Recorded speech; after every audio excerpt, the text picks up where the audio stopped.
Shalom Bapak, Ibu, dan saudara-saudariku yang terkasih. Kita bertemu kembali untuk mendengarkan firman Tuhan pada hari ini. Mari kita berdoa.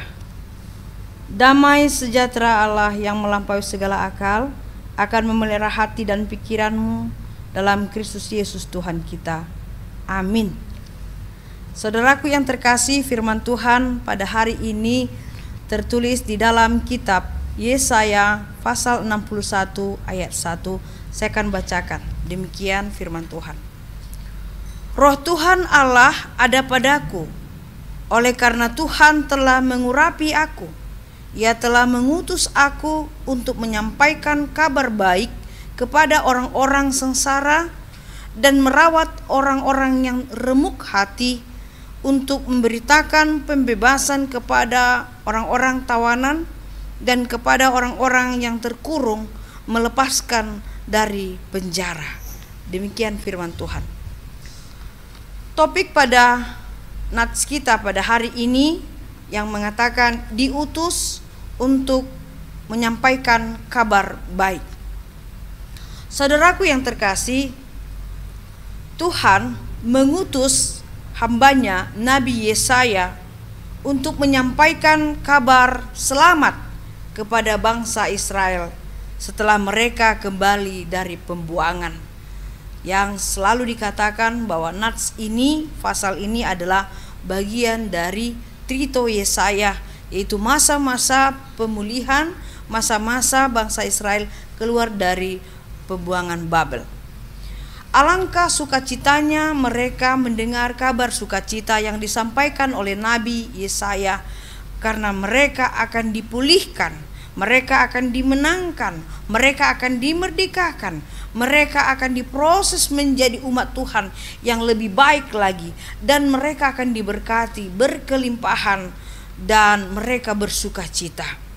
Untuk itu kita lihat akhirnya bangsa Israel penuh dengan semangat.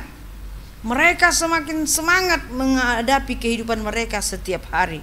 Mereka memperoleh penguatan yang dari kabar sukacita yang disampaikan oleh Nabi Yesaya.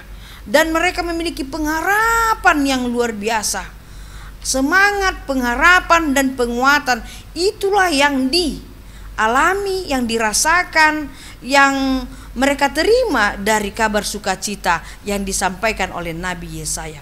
Tuhan itu adalah sangat baik sekali, pemurah, dan selalu sabar untuk selalu membimbing umatnya, mengarahkan umatnya, bahkan memberikan yang terbaik bagi umatnya, yaitu bangsa Israel. Saudaraku yang terkasih, kehidupan bangsa Israel ternyata dipulihkan benar-benar karena Tuhan sayang dan mengasihi bangsa Israel, bangsa umat pilihannya. Bahkan bukan hanya berita itu, tetapi Tuhan juga memberikan pengharapan akan Mesias. Allah mengatakan bahwa setelah mereka mengakhiri masa-masa penghukuman mereka, Allah akan menyongsong mereka kepada tanah yang dijanjikan oleh Tuhan. Bahkan Tuhan menghadirkan suatu nama Mesias, yaitu yang akan menjadi jaminan keselamatan bagi dunia ini, bagi setiap manusia, bukan hanya kepada bangsa Israel, ternyata kepada semua manusia yang ada di dunia. Kehadiran penyampaian akan pesan Mesias, juru selamat dunia, ini yang membuat mereka semakin bersukacita, beria-ia dalam memuji dan memuliakan nama Tuhan. Bayangkan saudaraku, dengan satu kabar sukacita saja bisa memberikan kehidupan yang luar biasa, seperti bom, bisa memberikan dampak yang sangat luar biasa, semangat yang luar biasa. Hanya kabar sukacita tentang keselamatan yang di dalam Mesias atau juru selamat dunia. Saudaraku yang terkasih, jika Tuhan memanggil dan mengutus hambanya seperti Yesaya pada saat itu, dan kepada setiap orang, Allah juga berkuasa ternyata untuk memanggil kita, mengutus kita siapapun. Karena Tuhan Allah berkuasa untuk menjadikan kita sebagai penyampai berita selamat di dalam kehidupan ini melalui firman Tuhan. Saya, Anda juga Tuhan bisa pakai dengan caranya yang misterius untuk menyampaikan kabar sukacita firman Tuhan kemanapun kita berada. Karena Tuhan ketika memilih kita sebagai hambanya, memilih saya, memilih Anda untuk menyampaikan kabar selamat itu, Allah mengutus kita dengan Roh Kudus, dipenuhi kita dengan Roh Kudus, supaya kita memberikan kehidupan, kecerahan, sukacita, dan bisa mengangkat semua semangat-semangat jiwa kemanusiaan kita ini, supaya bisa menyongsong kehidupan kita, supaya kita tidak layu, supaya kita tidak lemah, supaya kita tidak sakit, supaya kita tidak pasif, tetapi kita dinamis di dalam menyongsong kehidupan kita. Oleh karena Tuhan mengutus setiap hambanya untuk menyampaikan firman Tuhan, firman kehidupan. Demikian juga kalau kita lihat bagaimana Yesus memilih seseorang untuk menjadikannya sebagai muridnya. Dia tidak pandang bulu dan dia tidak melihat bebet bibit seseorang. Tetapi kalau Yesus sudah berkenan, siapapun bisa dipilihnya, siapapun bisa diutusnya, siapapun bisa diproses untuk penyampai kabar sukacita. Coba kita lihat murid-murid Yesus yang 12.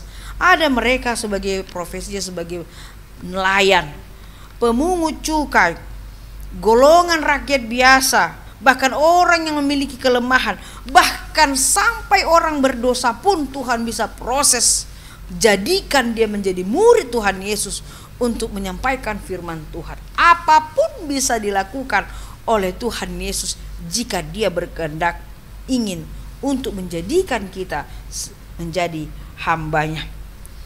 Yesus membimbing dan memperlengkapi setiap orang untuk menyampai pesan sukacita bagi dunia ini. Dia membimbing, memproses supaya semua orang bisa dimuridkan. Sama seperti Yesus ketika dia memilih muridnya yang 12, lalu Tuhan memproses, memuridkan mereka, membuat mereka menjadi manusia yang tadinya tidak ada apa-apanya, menjadi manusia yang luar biasa, yang tadinya tidak mampu berkata-kata tentang firman Tuhan, tapi akhirnya mereka luar biasa, bisa menyampaikan firman Tuhan sampai kemanapun Tuhan memerintahkan mereka.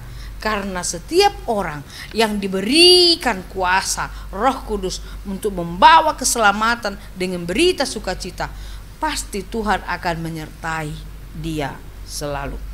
Untuk itu saudaraku, melalui firman ini, marilah kita mempersembahkan hidup kita menjadi alat, menjadi kaki tangan Tuhan untuk menyampaikan berita sukacita. Janganlah kita membuat menjadi pemberita gosip atau hal-hal yang tidak baik yang membuat mematahkan semangat, mematahkan, meremukkan jiwa iman seseorang, tetapi menjadi pembawa berita sukacita lah kita dimanapun kita berada. Mari kita berikan semangat kepada handai tolan keluarga kita, sahabat kita, siapapun dia. Talehon maton di panguluhon, dang ton di pamatehon, asa sude boy mangulu, asa sude boy marlas ni roha. Tuhan memilih kita, mengutus kita menjadi pembawa sukacita dimanapun kita berada. Baik itu di lingkungan yang kondusif, baik itu di lingkungan yang tidak kondusif sekalipun. Tetapi sebagai orang yang beriman, sebagai orang yang berdaulat, sebagai anak Tuhan, kita harus membawa berita sukacita. Kita pakai media sosmed yang saat ini, kita berikan aura positif, berita sukacita, supaya semua orang yang melihat, mendengar, dan juga membaca berita yang kita sampaikan, mereka akan memperoleh kehidupan yang sangat berarti. Kita diutus Tuhan, dan kita dijaga Tuhan, dan kita dibenahi Tuhan untuk menjadi pembawa kabar sukacita bagi semua orang. Maulah kita dibentuk, maulah kita diproses, dan maulah kita menjadi alat Tuhan di dalam kehidupan kita. Berbahagialah karena Tuhan memilih dan mengutus kita. Amin, kita berdoa. Terima kasih Tuhan Yesus buat firman-Mu yang kami terima pada saat ini, menjadikan kami semangat untuk menerima dan selalu melakukan itu Tuhan di dalam kehidupan kami. Karena Tuhan sudah memberitakan berita sukacita. Dan berita sukacita ini juga akan kami sampaikan kepada keluarga kami, kepada handai tolan kami, dimanapun kami bekerja, dimanapun kami berada dan tinggal. Supaya kami menjadi pelaku firman Tuhan, memberikan semangat, memberikan motivasi, memberikan dukungan kepada semua orang yang susah, yang letih lesu di dalam kehidupannya. Secara khusus kepada orang-orang yang sengsara, kepada orang-orang dalam perawatan karena patah hati ataupun di dalam semangat yang patah, tetapi mereka bisa semangat, bisa berjuang untuk melanjutkan kehidupan mereka. Dan begitu juga memberitakan pembebasan kepada orang-orang yang tertawan, orang-orang yang terpenjara hatinya, orang-orang yang selalu merasa terlindung di dalam zona amannya, tapi mereka harus keluar dari zona itu supaya mereka bisa menikmati karya terbesar dari Tuhan. Dan kepada orang-orang yang harus terlepas dari kurungan, dari pemikiran-pemikiran yang sempit, supaya mereka keluar di dalam hal pemikiran yang sempit itu, supaya mereka menjadi bersukacita bahwa di dalam Tuhan, bersama Tuhan, mereka akan lebih baik-baik saja. Pakailah kami Tuhan menjadi alatmu, menjadi hambamu, menjadi muridmu untuk menyelamatkan sesama kami manusia yang di dalam sakit penyakit, terbelenggu oleh dosa dan banyak hal yang menghimpit mereka. Terima kasih Tuhan, kami percaya Tuhan akan menguasai kehidupan kami.